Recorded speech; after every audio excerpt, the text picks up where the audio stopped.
All right, let's jump right into this. Today's explainer tackles a question that almost all of us wrestle with at some point, even if we don't talk about it out loud. Where exactly did we get this idea that we have to love ourselves? For a lot of people, especially in highly traditional or religious communities, just hearing the phrase self-love immediately raises a red flag. We kind of just assume that prioritizing ourselves is inherently selfish, like it's just a giant ego trip. But is it? Really? Think about it. If we don't value ourselves, how can we possibly show up for the people around us? If we believe we were originally created as something very good, maybe learning to love ourselves is really just a way of slowly getting back to that original blueprint. Let's unpack this. So this brings us to one of the most famous quotes in all of human history. We usually call it the Golden Rule. But what's totally fascinating here is how often we completely misinterpret it. I know I used to read this and think the hidden message was, hey, you need to hate yourself so you can stay humble and truly love other people. We treat humility like it's exactly the same thing as self-depreciation. But look really closely at the phrasing. It doesn't say, love your neighbor instead of yourself. So wait, are we supposed to hate ourselves just to be good people?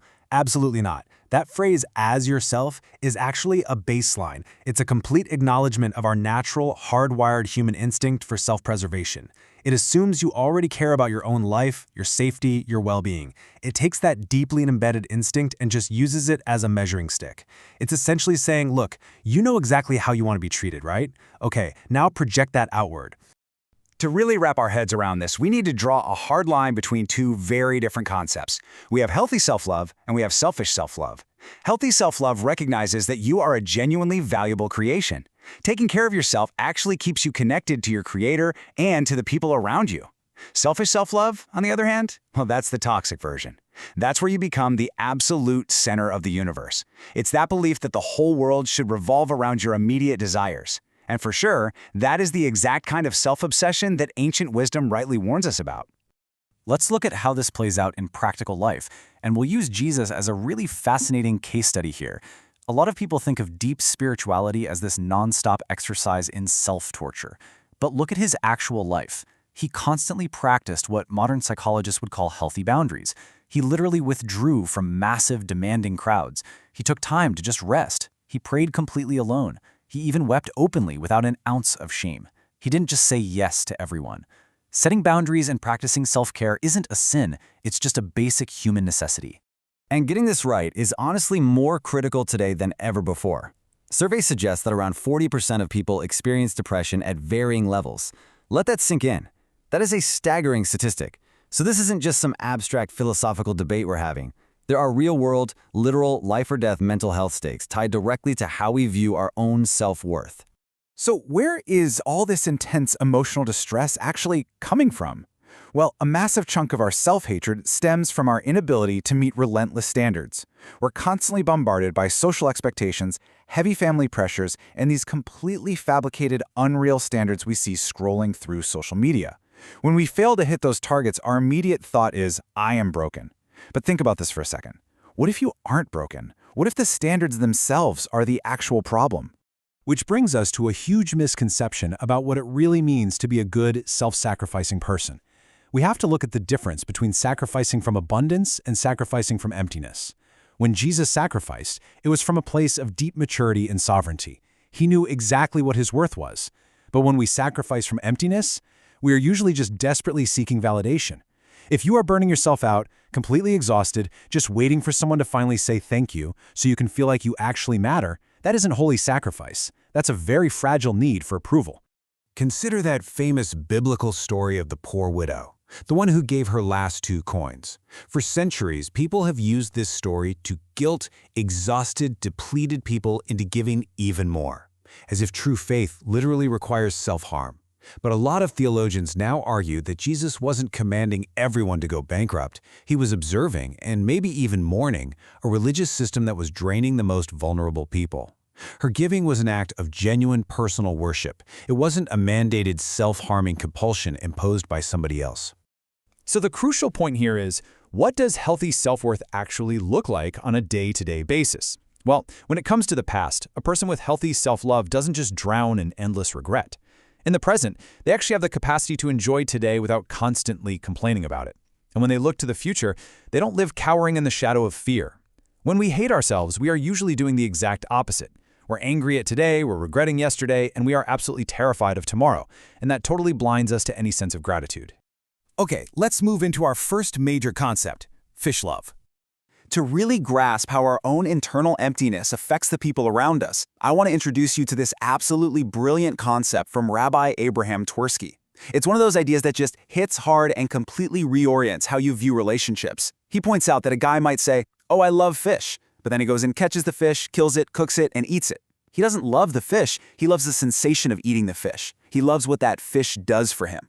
Fish love is when we claim to love someone, but in reality, we are just using them to fill our own internal void.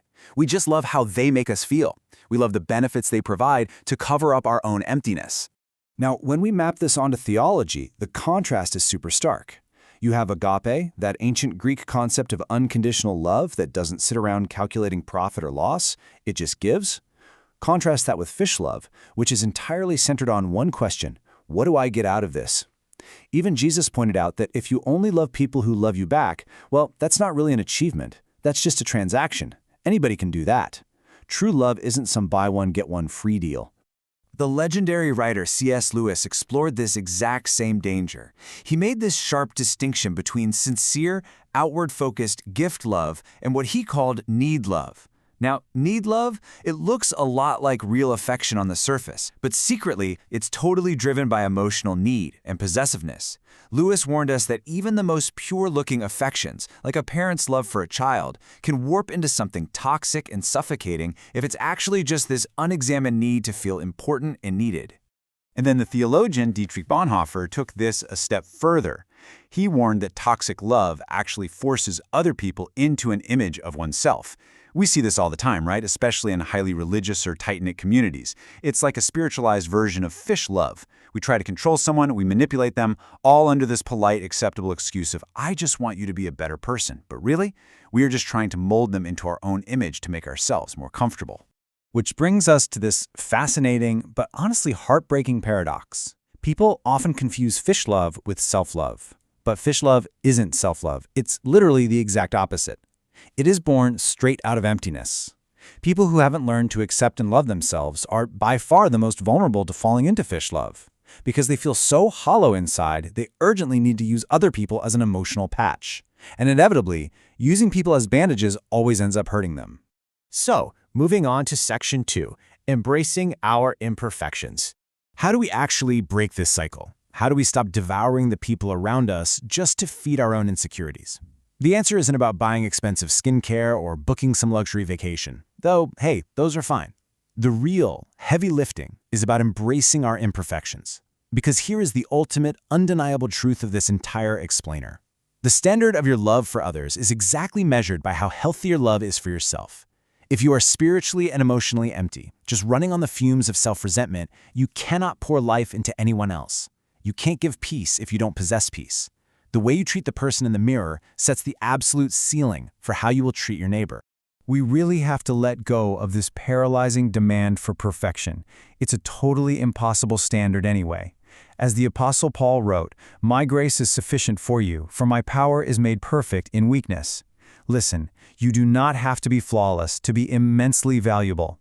Your worth isn't this thing you have to earn through relentless, draining sacrifice. Acknowledging your flaws while simultaneously recognizing your inherent worth, that is the exact birthplace of true, life-giving love. Which leaves us with this final thought to carry with you. We've seen the data, we've broken down the theology, and we've completely exposed the trap of fish love. But the real application? That happens when the screen goes dark. Have you dared to look at and accept yourself, imperfections and all, just as you are today? Because the moment you stop fighting your own existence is the exact moment you finally have enough love to genuinely give to someone else. Take some time to really reflect on that.